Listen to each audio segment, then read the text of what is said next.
Well, good morning, Jack's Church. My name's Keenan. Thank you so much for being here with us this morning.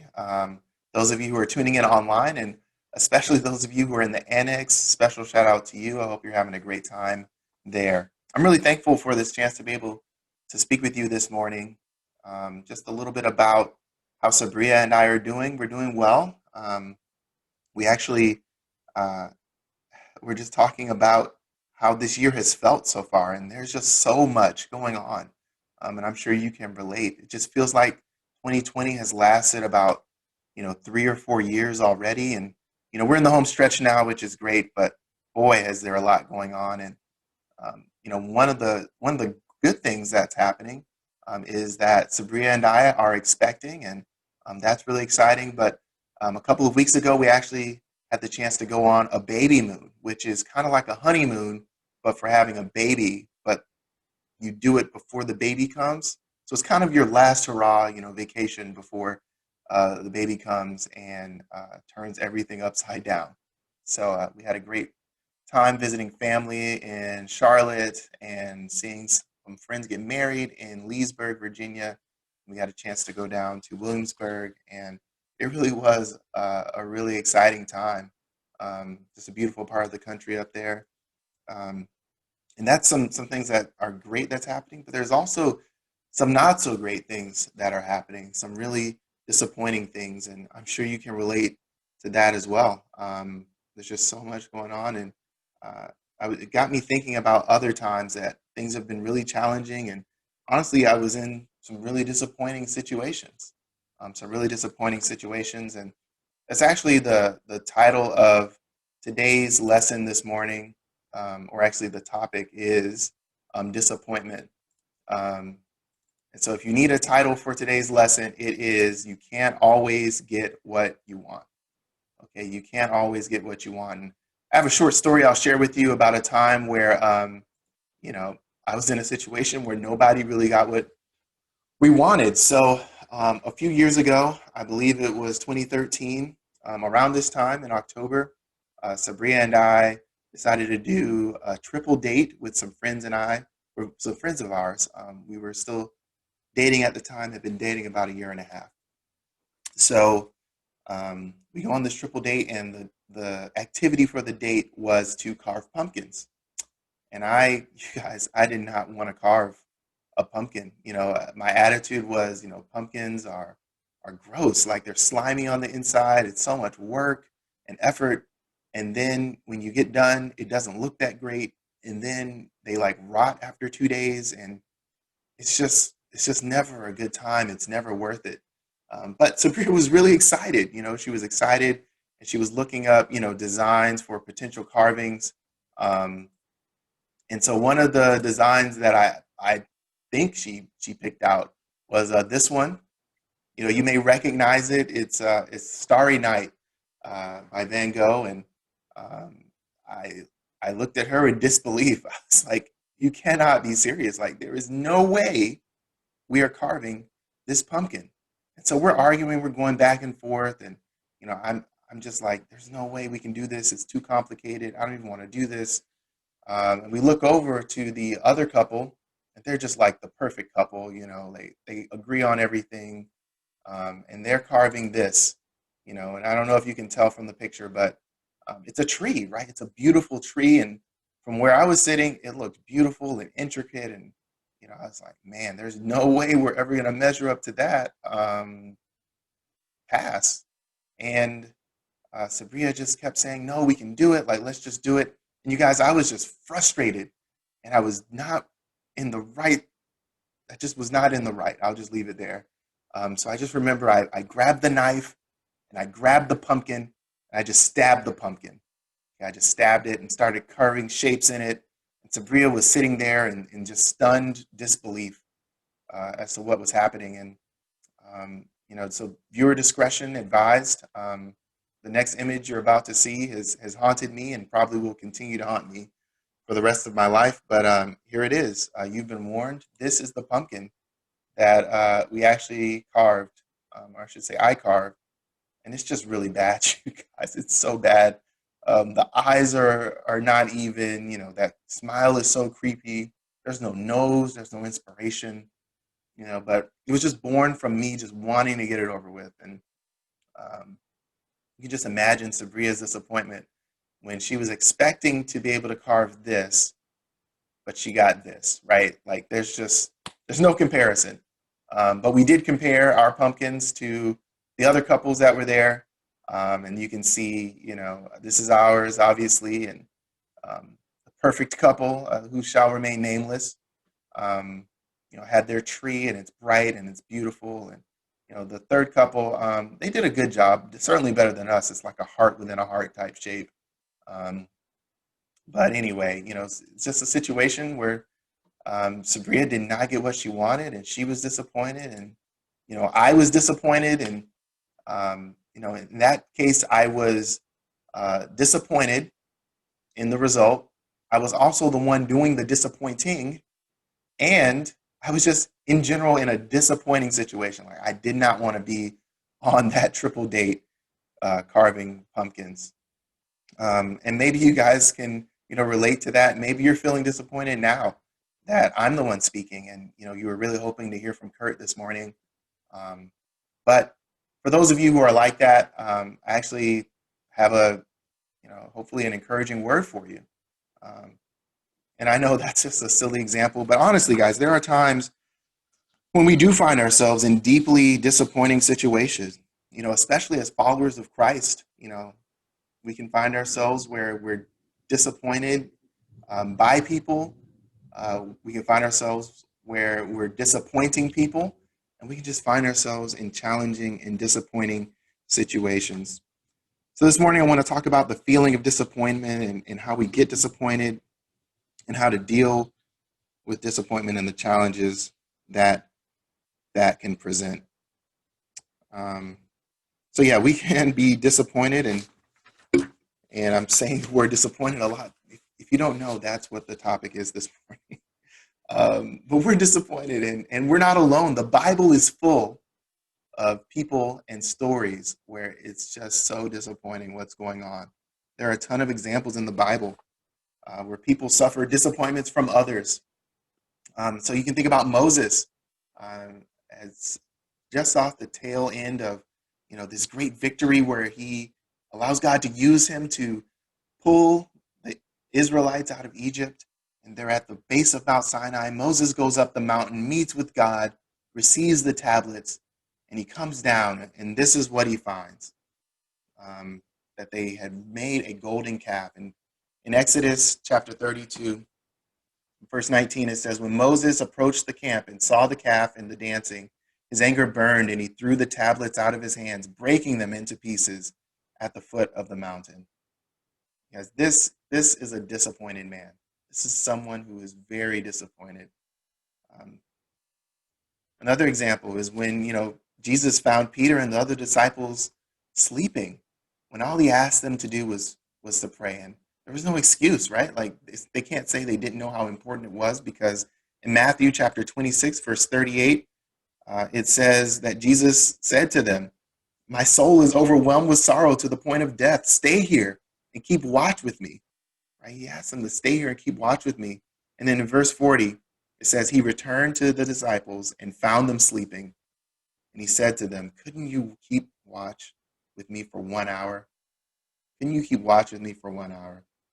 Those are just a couple examples in the Bible where um, the character was disappointed by someone else. Um, and to move on, there are plenty of examples of people who were doing the disappointing, right, from that perspective. And, you can look at Peter himself. Um, later that same evening, he's being questioned as to whether or not he knows Jesus. And in Luke chapter 22, we're going to start in verse 60. It says, Peter said to the man who was questioning him, "Man, I do not know what you are talking about." And immediately, while he was still speaking, the rooster crowed. And the Lord turned and looked at Peter. And Peter remembered the saying of the Lord, how he had said to him, "Before the rooster crows today, you will deny me 3 times." And he went out and wept bitterly. He went out to weep because of how disappointed and hurt and broken he was that he had betrayed Jesus, his master and his best friend. You can also think about Paul's discourse of disappointment, I call it, in Romans chapter 7.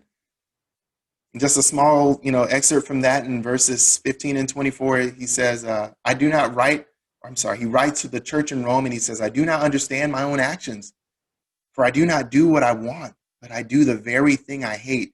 Wretched man that I am, who will deliver me from this body of death? I don't know if you've ever been in a point where you just felt wretched because you just keep letting yourself down. You just keep letting yourself down. And there are many examples of people who were in hurtful or disappointing circumstances. You think about, Queen Esther and Shadrach and Meshach and Abednego. You can also think about how, in a stunning amount of loss and pain, Job lost it all. And even with Jesus, as he loses his life and is tortured and crucified. Those are really challenging circumstances. And what do we learn from these examples, right? What can we learn from these examples? Well, honestly, a lot. You can learn a lot from them by reading them. I encourage you to do that. But one thing you can learn for sure is that the life of someone who is seeking to live for God and seek God is guaranteed to have many, many disappointments and challenges. It's guaranteed to have that. It's not unusual territory for those who want to live godly lives to suffer disappointment. And that really can be challenging. That really can be challenging. But we're not going to look at any of those verses this morning in detail. Actually, we're going to go ahead and turn to 1 Samuel. We're going to Old Testament this morning.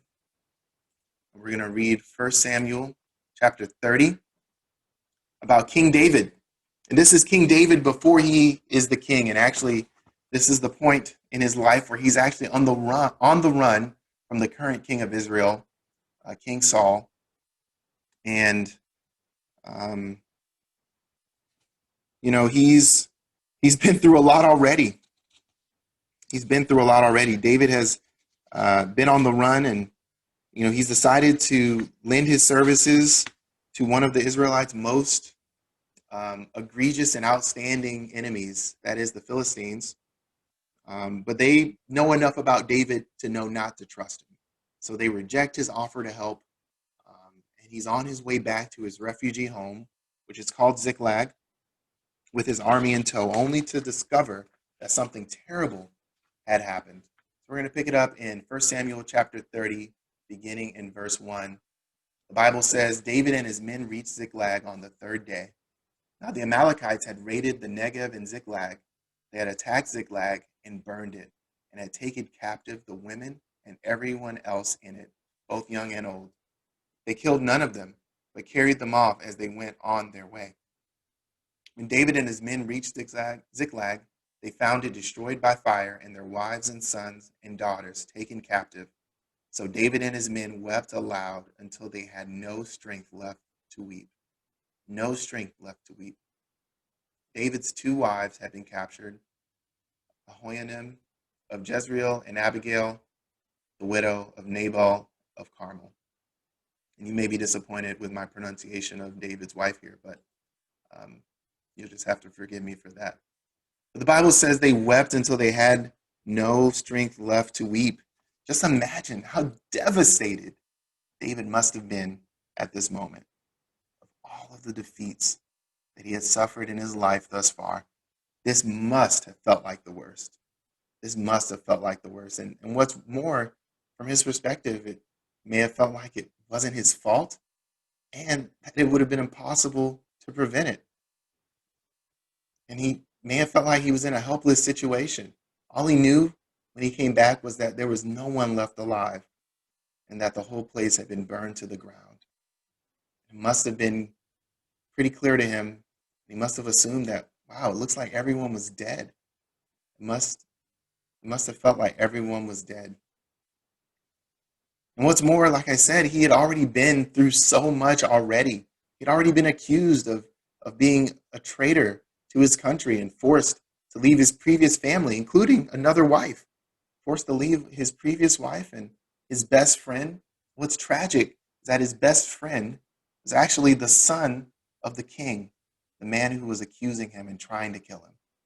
Right? His best friend was the prince of Israel. And yet he was forced out. He was forced out. And now, after months and perhaps years of tireless fleeing and not having the security of being able to stay in one place for any long amount of time, this happens. And maybe you felt this way before. Maybe you felt worn out, or beaten down, or harassed, or whatever it is, and then something else awful happens, right? Something else terrible happens, and it just feels like the last straw. It just feels like the last straw. Were you tempted to give up? Were you tempted to maybe lash out at God or lash out at your friends, family, or loved ones?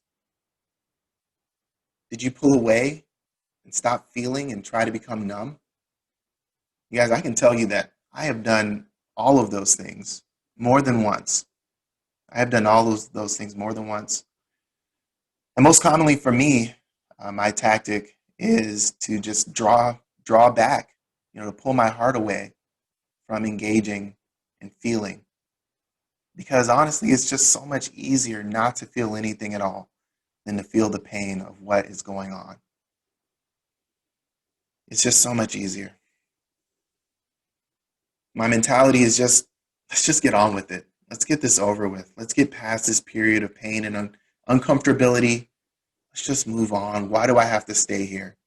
Because when my heart's involved, it just hurts more. And one more thing to note here is that, maybe you haven't experienced anything as extreme as what David is going through here. But just know that it's not a competition, right? It's not the suffering Olympics. Looking at other people's pain and difficult situations can be helpful for us as we try to gain perspective, maybe even to find meaning in what we're going through. But other people's pain is never meant to invalidate your own. What you feel is valid. The pain that you're going through is valid. It really is valid. The only question is, how are you going to respond to it? How are you going to deal with it? Because no matter how painful it is, we always have a choice of how we're going to respond. No matter how deep the pain, the suffering, or the disappointment, we always have a choice of how we are going to respond. And David certainly had a choice. So let's read what David actually did here. Continuing on in verse 6. 1 Samuel chapter 30, verse 6, it says that David was greatly distressed because the men were talking of stoning him. Each one was bitter in spirit because of his sons and daughters. But David found strength in the Lord his God. But David found strength in the Lord his God. What's interesting to note here is that the situation at this point had not changed.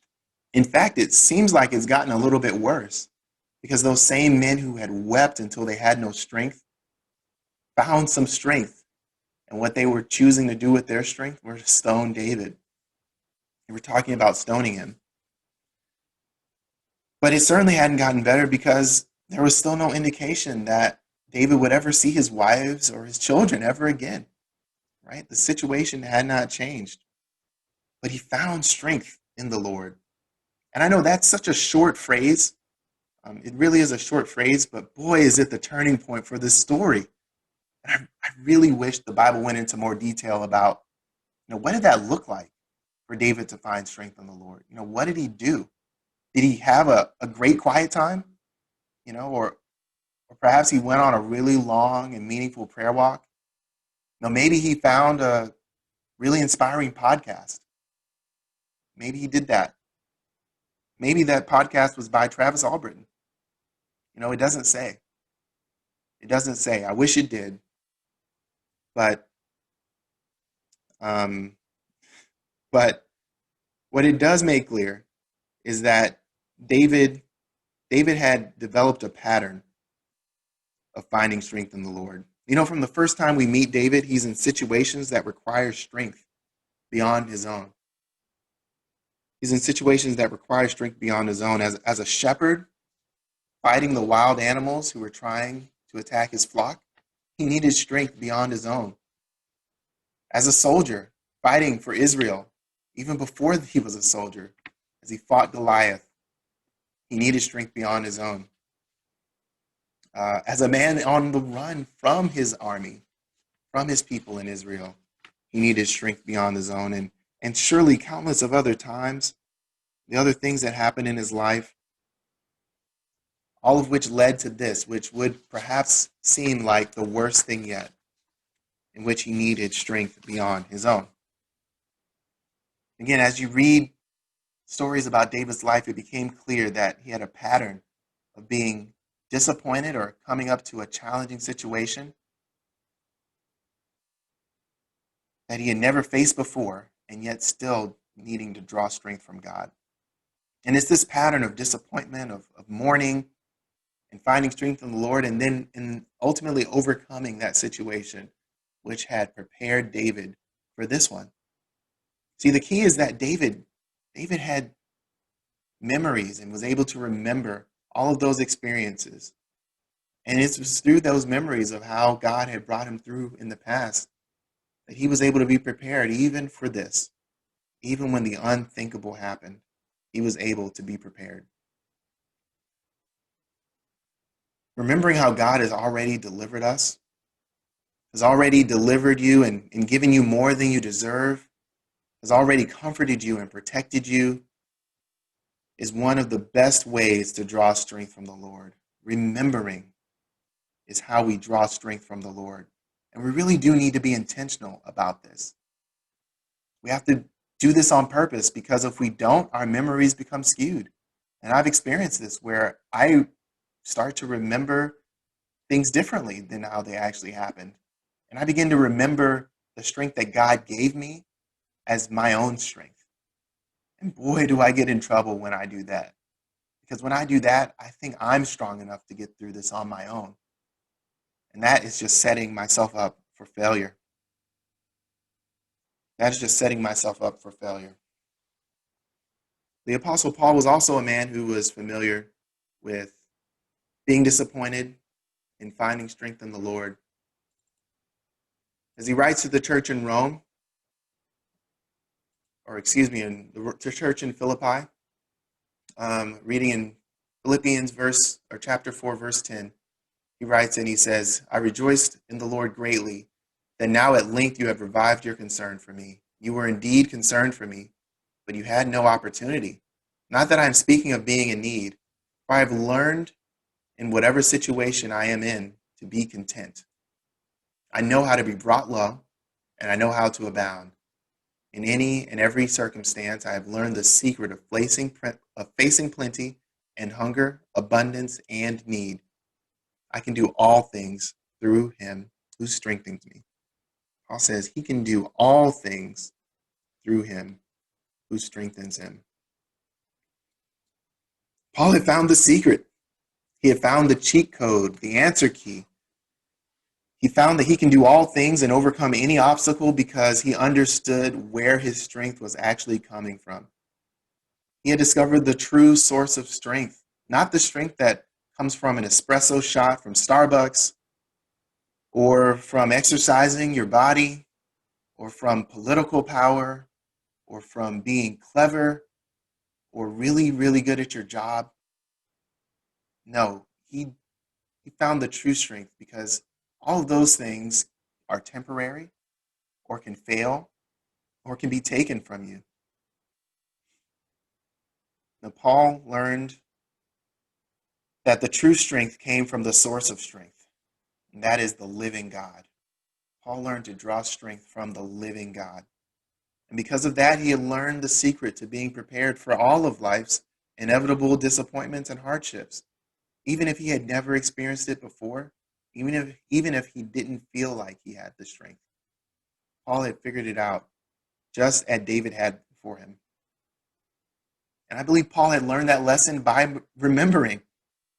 Paul had learned this lesson by remembering, and it's a shame, though, when we go through things that are challenging, God brings us out, And we don't acknowledge that. We don't take the time to remember and, and acknowledge God's role in bringing us through. That really is a shame. But the good news is that it's not too late to learn. It's not too late to sit down and think about it.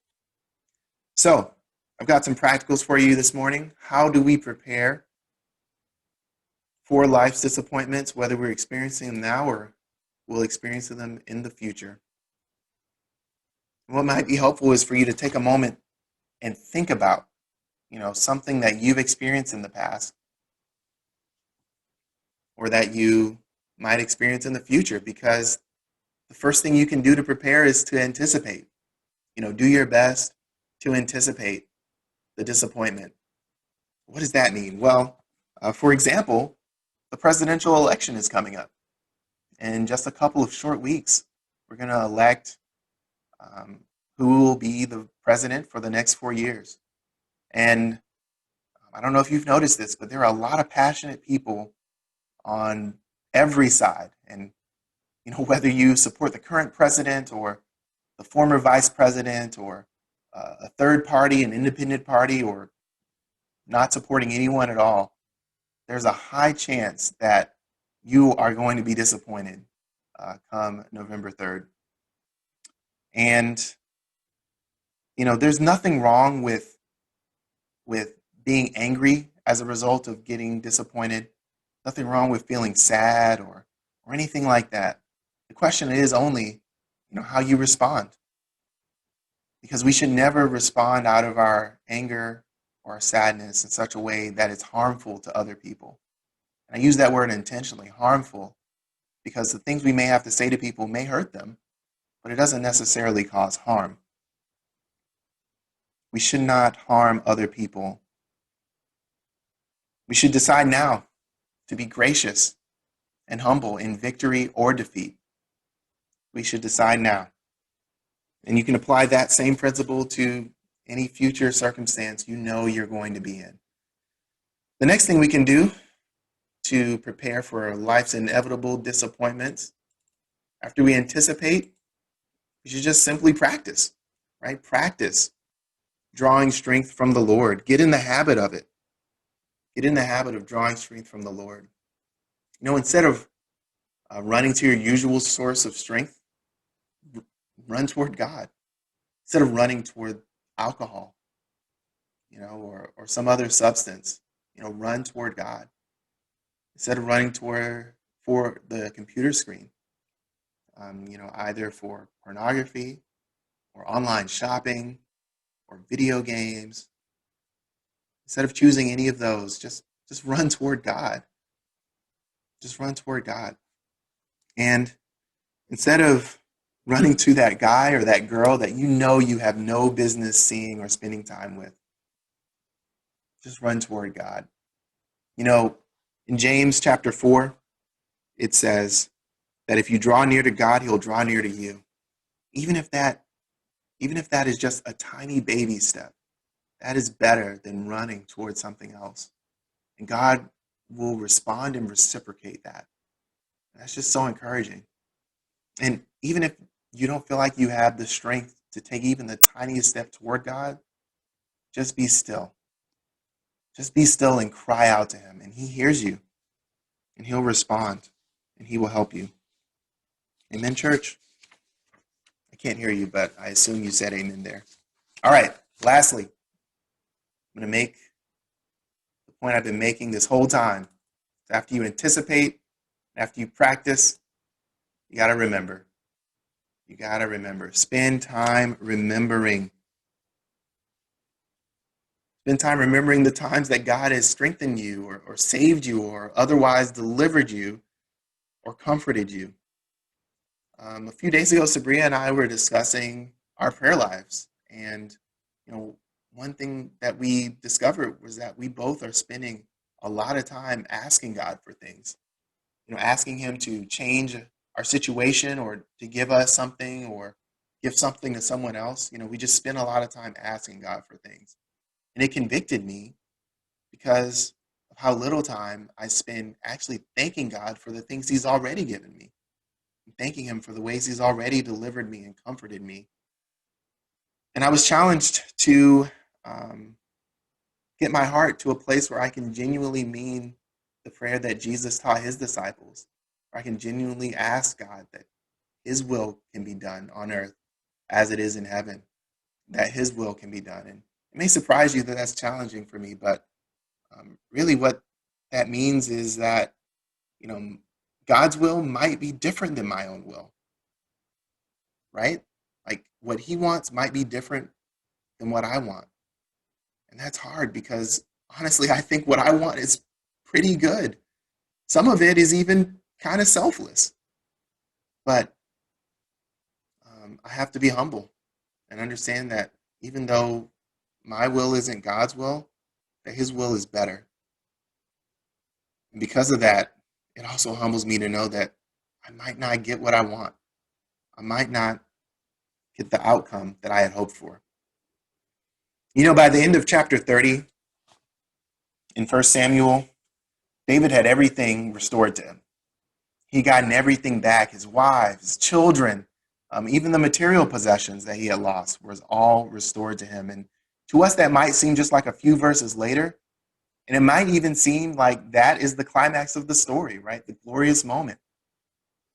Um, but I don't think God sees it that way. And I don't think we should see it that way either. I don't think we should see it that way either. Of course, we can rejoice with David as he gets the victory and gets all of these things back. But the real victory, the real best moment in the story, I think, is when nothing has changed. The situation is just as dire as it's ever been, can only get worse. And yet David finds strength in the Lord. I believe the Lord is the apex and the pinnacle of this story. I believe the Lord is the ultimate moment. The reason I believe that is because our God is a God that brings light out of darkness. He brings light out of the darkness. He's a God that makes a way when there is no way. He's a God that brings life where there had only been death before it. Life where there had only been death before. And that is the God that David found strength in. And it's also the God that is all but pleading with you as he reaches out his hand just to just to seek him and find strength in him. Just to reach out to him and take his hand because he knows what you're going through. He knows that you're at your wit's end and that the waves of crisis seem like they're continually crashing over you, or maybe over someone that you love and care for deeply. He knows all of this, but he also knows that he's been there too. He's been there, not just vicariously through someone else or through a story, and not even just the way that he went through it with David, as we just read in 1 Samuel 30, but he's been through it personally through Jesus. He's been through it personally through Jesus. And I hope that you guys are as inspired as I am reading these scriptures, um, because that really is the point, right? Like that through Jesus, we have hope, and that Jesus can relate and Jesus can comfort us. I hope that you'll be able to anticipate life's disappointments. I hope that you'll be able to practice drawing strength from the Lord. And I hope that you will remember all of the ways that God has already strengthened you and comforted you and delivered you. I pray that this week you are able to find strength in the Lord. And I hope that you enjoy the communion message that will soon be delivered by my brother and friend, Mitchell Moore. Thanks, guys. Have a good week.